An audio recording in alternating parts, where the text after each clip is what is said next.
mursalin habibina wa syafi'ina wa maulana Muhammadin wa ala alihi wa sahbihi ajma'in.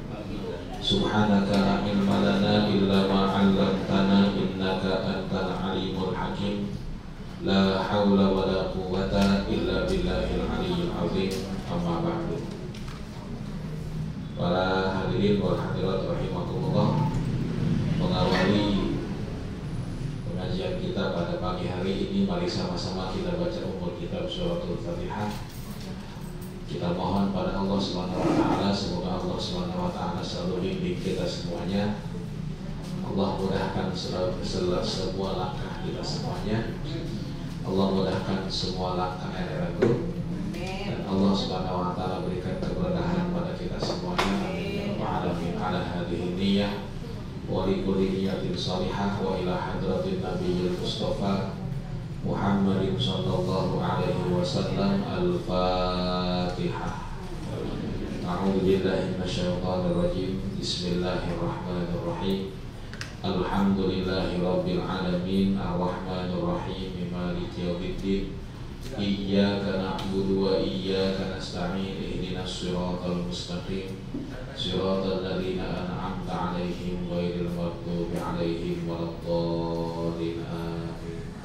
Mari sama-sama kita baca doa, ikuti setelah saya. Bismillahirrahmanirrahim.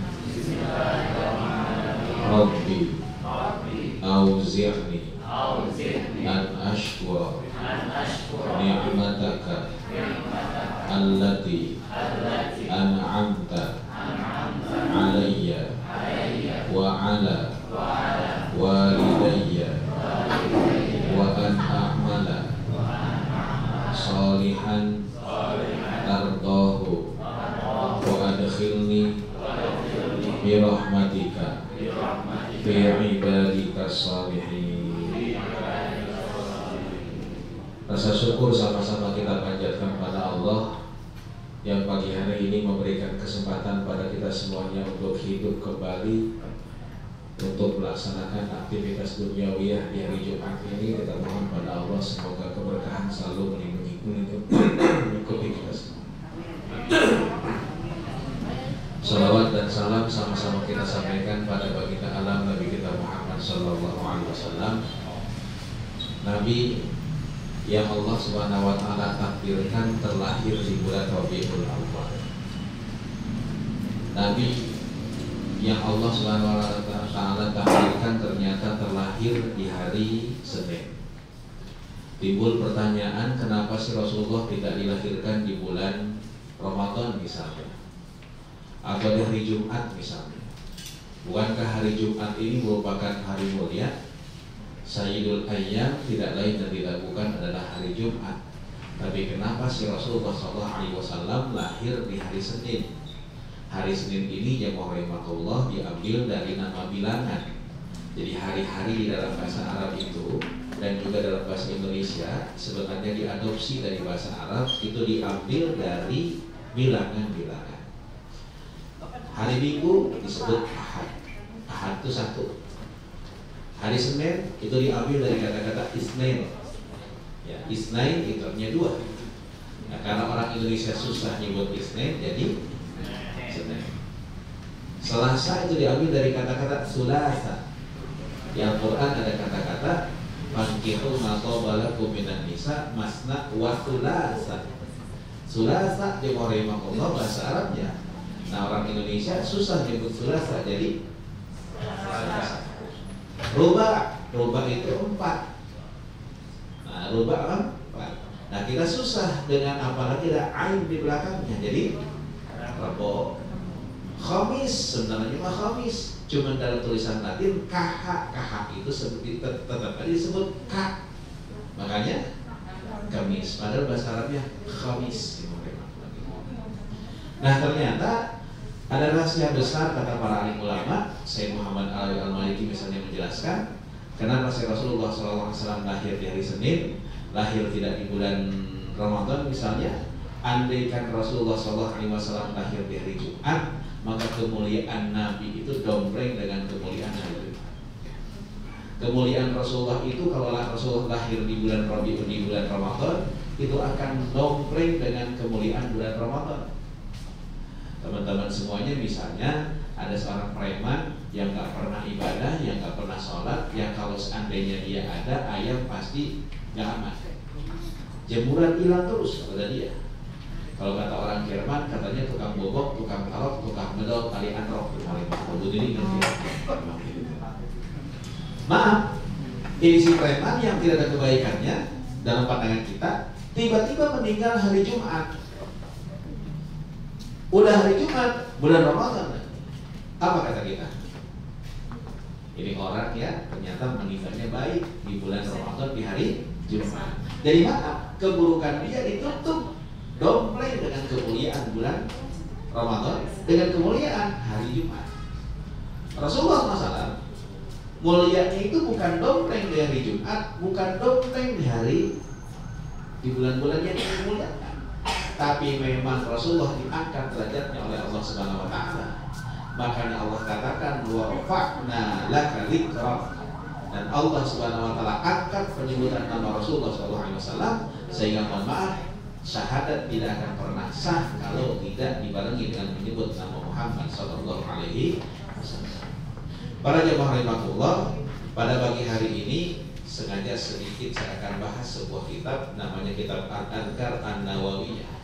Al-Adhkar An-Nawawiyah ini isinya zikir-zikir yang disusun oleh seorang ulama besar namanya Yahya bin Syaraf An-Nawawi. Yahya bin Syaraf An-Nawawi ini sering disebut dengan Imam Nawawi. Kalau Ibn Nawa ini, jemaah rahimakumullah, adalah sebuah nama daerah di Syria. Jadi sebuah kota kecil namanya Nawa. Karena Yahya bin Syaraf ini orang Nawa, maka disebut Nawawi. Kalau Yahya bin Syaraf ini seorang Sukabumi, tentunya nggak disebut Nawawi, tapi Sukabumi. Jadi Nawa ini nama tempat, bukan nama orang. Nama orangnya namanya Yahya bin Syaraf. Nah, jemaah rahimakumullah, salah satu bab yang dia tulis dalam kitab ini adalah babun fi adabil doa. Bab yang menjelaskan tentang adab doa. Jadi kita semuanya sering berdoa, jemaah rahimakumullah. Doa ini ternyata punya adab. Sebagaimana kita meminta kepada orang, tentu jemaah rahimakumullah ada adabnya. Kadang-kadang kita melihat kondisinya, ini bos lagi spanning apa enggak? Kalau seandainya lagi spanning diminta, apa yang terjadi? Dibentak jemaah rahimakumullah. Tapi lagi santai-santai. Jadi ketika meminta ke orang aja ternyata kita perlu timing, kita perlu cara, apalagi meminta kepada Allah Subhanahu wa taala. Yang pasti khususnya umat Rasulullah ternyata beda dengan umat-umat terdahulu. Umat-umat terdahulu yang dikabulkan doa itu cuma satu, nabinya. Jadi umatnya tidak dikabulkan doanya. Makanya kalau ada masalah mereka datang kepada Nabi. Nabi Musa alaihissalam yang dikabulkan doanya itu, yang pasti dijamin oleh Allah kabul doa, ya Nabi Musa. Umatnya bagaimana? Umatnya enggak. Itu para jemaah rahimakumullah. Tapi umat Rasulullah SAW, Allah katakan ud'uni astajib lakum. Ud'u, ya bacanya O-nya agak panjang. Kenapa? Sebabnya karena di situ ada wawu dhamir jamak. Artinya apa? Untuk banyak orang. Kalau dulu firman Allah ke nabi-nabi terdahulu, ud'uni, jadi nggak dipanjangin, ud'uni. Mohon maaf, dalam bahasa Arab itu panjang pendek ini berarti betul. Makanya bukan berarti harus makanya mohon maaf, yang namanya ngaji Quran tidak bisa pakai YouTube. Ngaji Quran nggak bisa pakai online. Ngaji Quran itu harus bitalaqi wal musyafahah. Talaqi itu ketemu gurunya, wal musyafahah ngeliatin nih apa namanya si lisannya itu bagaimana. Kenapa? Sebabnya salah harokat, salah arti. Panjang pendek jemaah rahimakumullah artinya beda. Bapak-bapak, suatu ketika ibadah umroh, ya kan, kalau kita sedang sa'i itu kan ada doa di antar lampu hijau. Pernah umroh kan? Apa doanya? Rabbighfir warham wa'fu wa tajawaz Ada kalimat watajawaz amma ta'lam. Jaknya dipanjangin. Was amma ta'lam. Artinya apa? Artinya ya Allah, lupain atau lewatin kesalahan saya. Jadi kalau seandainya lagi meriksa dokumen, giliran saya lewatin aja dah, nggak usah nggak usah diperiksa lagi, udah masuk aja. Wa tajawaz amma ta'lam. Nah ternyata ada satu jamaah, ya, doanya itu bukan wa tajawaz, tapi dipendekin wa tajawaz. Bedanya apa? Bedanya jauh. Kalau watajawaz itu artinya jemaah rahimakumullah, lewatin kesalahan saya kalau saya kau tahu, tapi kalau watajawaz kawinin saya. Makanya begitu selesai umroh istrinya tahu bahwa dia kawin lagi. Rupanya salah doa jemaah rahimakumullah. Bukan watajawaz tapi watajawaz. Nah, itu bedanya jemaah rahimakumullah. Nah, Allah katakan ud'uni astajib lakum. Doalah kalian semuanya, aku akan jawab. Kalau dulu umat-umat terdahulu, Allah firmankan pada Nabi Musa, ud'uni, Musa kamu doa kamu kami jawab. Tapi untuk umat Rasulullah SAW, Allah Subhanahu Wa Taala berikan keluasan pada umatnya untuk menajat. Tapi ternyata perlu ada adabnya. Ya, jamaah, yang pertama ayyatarassadal azman syarifah. Kalau tadi saya katakan begitu kita minta pada orang juga harus melihat ini timingnya. Orangnya lagi senang apa enggak? Kalau lagi sedih kita minta, belum tentu kita akan ditolak. Nah, begitupun juga perlu dicari waktu-waktu yang memang waktu yang mustajab. Kapan waktu mustajab itu? Kayak umi Arafah, seperti hari Arafah. Jadi mohon maaf ya rahimakumullah, hari Arafah itu merupakan paling waktu yang paling mustajab. Mau di Arafah ke, mau di Indonesia. Makanya saking mustajabnya doa, saking baiknya waktu Arafah, kalau Idul Adha, takbiran itu mulainya di Arafah. Jadi kalau teman-teman semuanya, ya kan, kalau kita kan biasanya pergi haji kan, ya saya dengan saudara yang lain kan pergi haji. Yang tidak pergi haji, mulai takbiran itu ketika subuh hari Arafah. Besok Idul Adha, hari sekarang tuh sudah sunnah takbiran. Idul Fitri kan enggak kan? Idul Fitri nanti malam. Ya kalau sekarang hari terakhir Ramadan, begitu maghrib baru takbiran. Tapi kalau Idul Adha, dari mulai hari Arafah, habis sholat subuh itu sunnah takbir. Sedangkan orang yang di Arafah tidak takbir. Kenapa demikian? Karena memang itu merupakan hari yang mustajab. Wa syahri Ramadan, dan bulan Ramadan, wa yaumil Jum'ati, dan hari Jumat. Bagi laki-laki ada satu waktu yang paling mustajab di hari Jumat ini. Waktu ini gak ketahuan, tapi orang-orang yang punya pengalaman spiritual, para alim ulama yang bersih hatinya mengatakan bahwasanya waktu tersebut adalah bainal khutbah ini, di antara dua khutbah. Jadi nanti kalau teman-teman yang laki-laki ikut Jumatan, yang perempuan nggak Jumatan, yang laki-laki Jumatan, khotib itu pasti duduk di antara dua khutbah. Nah, di antara dua khutbah ini merupakan waktu yang mustajab.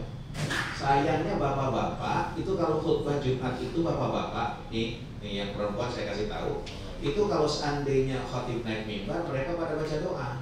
Doanya apa? Bismika Allahumma ahya wa bismika pules semuanya. Bangun-bangun Allahumma gfir lil mu'minina wal mu'minat. Amin. Baru pada bangun.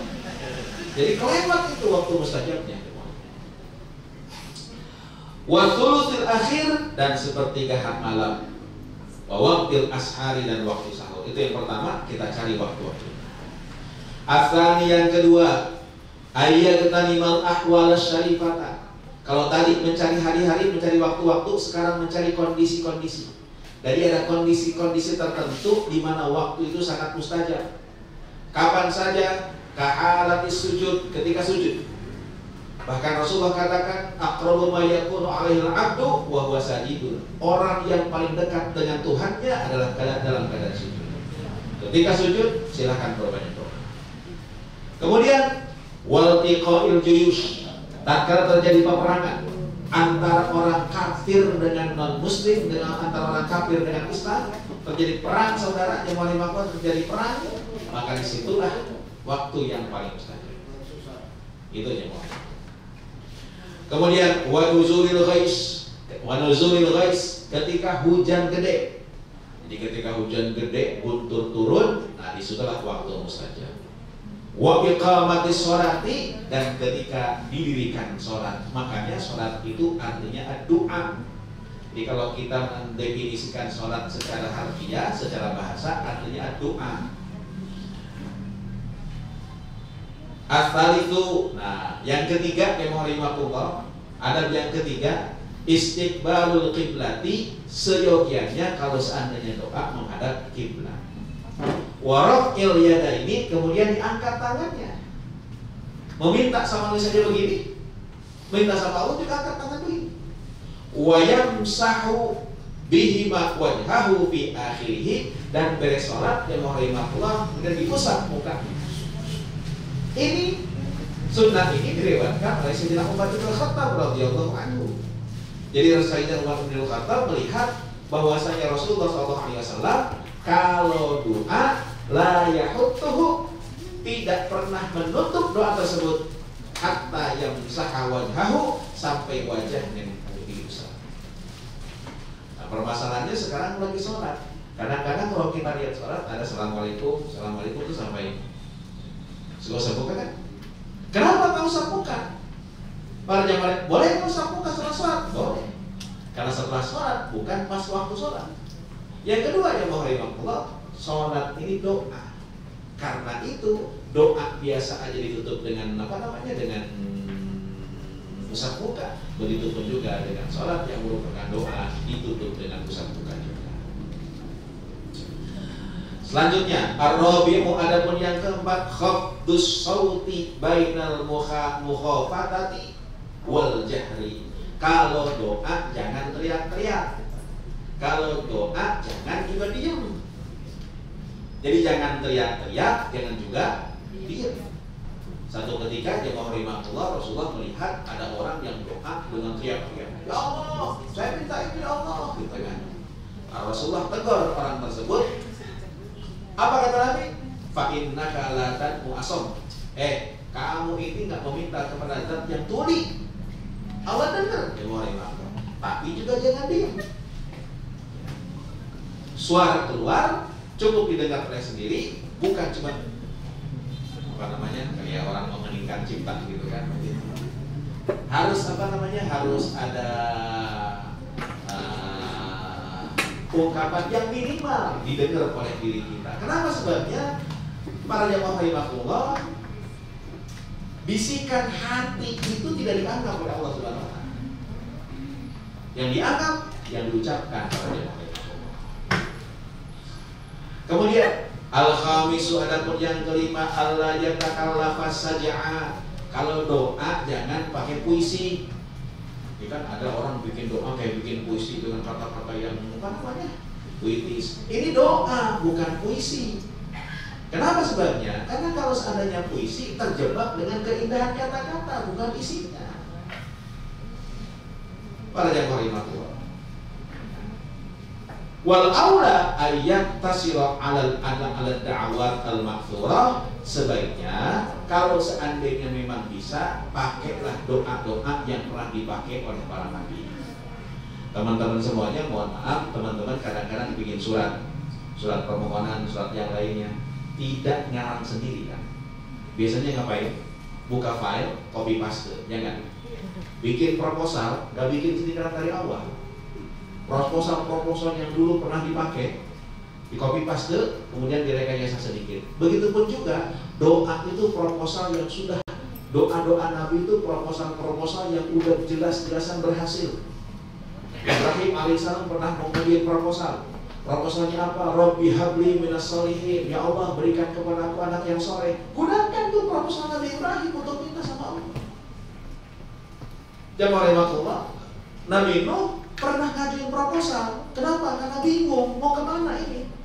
Rumahnya udah hancur, negerinya sudah nggak ada nih, sapu banjir. Mau kemana tempatnya? Di tengah-tengah lautan, dia bingung. Akhirnya dia ajukan proposal kepada Allah Subhanahu Wa Taala. Rabbi anzilni munzalan mubarakan wa anta khairul munzilin. Ya Allah, saya bingung nih, mau tinggal di mana? Ya, ini ada pilihan rumah, cicilan rumah, satu di Depok, satu di Bekasi, satu di Tangerang. Mana ya Allah, bingung saya. Kalau di Depok memang dekat, tapi masuk ke dalamnya jauh. Kalau di Tangerang jauh, di Blok M turunnya, naik lagi busway kemari. Kalau di Bekasi panas. Mana ya Allah? Saat bingung itu, gunakan tuh proposal Nabi Nuh alaihissalam ketika sedang kebingungan di mana dia tempat tinggal. Anzilni munzalan mubarakan wa anta khairul munzilin. Didapatkan oleh Allah di tempat yang diridhoi oleh Allah Subhanahu wa taala. Itulah para jemaah imam.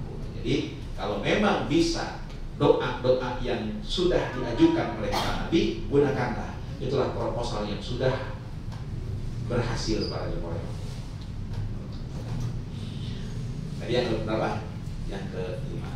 As-sadisu, adapun yang ke-6, at-tadarru wal khusyu'u war ruhbatu. Kalau doa tadarru itu apa? Rendah hati. Jangan dana. Allah. Makanya mohon maaf, saya tidak menganjurkan teman-teman semuanya doa itu pakai apa? Kalau pengen dagangan laku, baca qul 1000 kali. Ya baca qul 1000 kali. Habis saat itu dagangannya nggak laku, ya kan? Habis nggak laku, ngomong sama ya Allah, saya kan udah baca 1000 kali, kok nggak laku? Gitu kan? Nah, ketika doa itu harus tadarruk. Kalau ke manusia, tawadu di hadapan Allah, tadarruk ya walimatullah. Wal khusyuk ini mohon maaf nggak bisa direkayasa. Saya ngisi pengajian, ada ibu-ibu yang nanya habis pengajian, Ustaz, saya ini sudah ngikutin pelatihan sholat supaya bisa khusyuk. Saya bayar 1,5 juta. Tapi begitu sholat ternyata nggak khusyuk juga. Maaf, khusyuk itu tidak bisa direkayasa. Khusyuk itu bukan merem-merem, bukan. Khusyuk itu yang mau lima itu adalah hudurul qalbi, hati datang. Dan khusyuk ini merupakan satu keadaan yang diberikan kepada orang yang cinta sama Allah Subhanahu Wa Taala. Itu Pak. Ini tidak bisa direkayasa khusyuk. Kemudian waruh batu, tapi juga dengan rasa ajrih. Ruh batu apa ajrih itu ya, bahasa Jerman ajrih itu yang pasti apa namanya begitu. Mohon maaf, ke depan kalau kita lihat api dalam itu menghadap raja gimana? Ngesot kan. Kemudian ketika ngomong bagaimana? Duduk, seduduk-duduknya, sopan sesopan-sopannya. Kadang-kadang kita ngomong sama Allah nggak sopan, pakai bajunya aja sembarangan. Mohon maaf ya Allah, memang Allah tidak melihat badan, Allah tidak melihat pakaian, tapi ya pakai adab lah. Masa ya Allah ngadep bos pakai jas, sholat pakai kaos oblong, nah itu ya Allah. Yang ketujuh, ayyajzima bil talab. Kalau doa harus pasti apa yang diminta. Ya Allah, saya pengen mobil ya Allah. Ya kalau bisa, kalau enggak aku juga terpaksa. Ya kan dikasih nih mau. Jadi kalau doa pastikan apa yang diminta. Wa yuqinu bil ijabah, dan yakin bahwa doa itu akan diijabah. Kenapa sebabnya? Iblis itu selatan-latannya makhluk. Sejahat-jahatnya kita nggak kayak iblis. Iblis itu dilaknat. Tapi maaf, iblis itu sebelum keluar dari sorga dilaknat oleh Allah, dia ngajuin proposal sama Allah. Apa kata iblis? Anzilni ila yaumi yub'atsun. Allah, saya minta satu permohonan. Apa iblis? Anzilni ila yaumi yub'atsun. Panjangin umur saya sampai hari kiamat. Dikabulin gak doa iblis? Kata Allah, innaka minal mundzirin. Tenang iblis, aku kabulkan doa engkau, umur kamu panjang. Kira-kira amal kita dengan iblis baikkan mana? Insya Allah masih kita. Iblis aja yang rahimahullah, mohon maaf, itu ternyata dikabulin doanya. Padahal apalagi kita yang suka sholat, yang suka ibadah, para jemaah rahimahullah. tapi satu, yakin akan diijabah. Jadi kalau kita belajar nahwu itu ada satu ibarat, ada satu syair. Syairnya itu idil fata hasba fi qadihi rufi wa kullu man lam ya'taqid lam yantafi. Bahwasanya orang itu tergantung keyakinan. Kalau nggak yakin nggak bakalan ada manfaatnya. Dulu yang mau rahimahullah, ya kan, bayi zaman saya kecil, ya, bayi saya kemudian zaman saya kecil, kalau susah jalan kan bayi itu kan kalau ngomong duluan jalannya lambat, kalau jalan duluan ngomongnya agak lambat. Nah dulu di Sukabumi zaman saya kecil, kalau anak itu agak lambat, ama nenek kita tuh suka diucang-ucang angge, ucang angge, bulu muncang saparangge. Ya. Kita punya ucang angge, didoain sampai digigit. Digogokku anjing gede numang lembe, ari gog cumumung katanya. Ada yang ngerti nggak di sini? Itu aja boleh waktu kok. Jadi mohon maaf nenek-nenek kita dulu, kalau anak kecil itu susah jalan, diucap-ucap angge. Bahasanya nggak ngerti, bukan pakai bahasa Arab, bukan pakai bahasa Quran, pakai bahasa Sanskerta. Ucap-ucap angge, bulu muncang sama angge. Ini gogok anjing gede numang lembe, ari gogok cumumung. Ternyata digituin terus, cepet jalannya. Kenapa? Karena bacanya pakai yakin. Dulu, ya rahimahullah, saya dikasih amalan. Kalau seandainya ngadepin orang, ya, nih baca ini. Bacaannya pakai bahasa Sunda. Sima aing, sima mau, sima gak, sima buaya. Ini pikir-pikir apaan artinya? Tapi begitu ngadepin orang yang galak, dibaca sima aing, sima mau, sima gak, sima buaya. Diam dia. Kenapa bisa demikian? Karena yakin. Ini kadang-kadang kita doa nggak yakin. Ya, makanya saya kasih doa yang insya Allah banyak duit. Amin ya Rabbal. Ikuti setelah saya. Bismillahirrahmanirrahim. Ya Rabbana, ya Qudus, ajib lana bil fulus. Jadi ketawa. Mau doanya? Ya Rabbana, ya Qudus, ajib lana bil fulus. Dibaca doa ini tiap hari. Yakin gak banyak duitnya? Lah, itu yang mau rimah, tergantung keyakinannya. Ayat simak fit talak wa yuqinu bil ijabah. Yang kedelapan, ayyulih hafid doa, kalau minta benar-benar minta. Bahkan ulang-ulang tuh mintanya. Ya Allah, saya mau minta anak, terus-terusan aja itu. Makanya doa itu sebaiknya jangan berubah redaksi kalimatnya.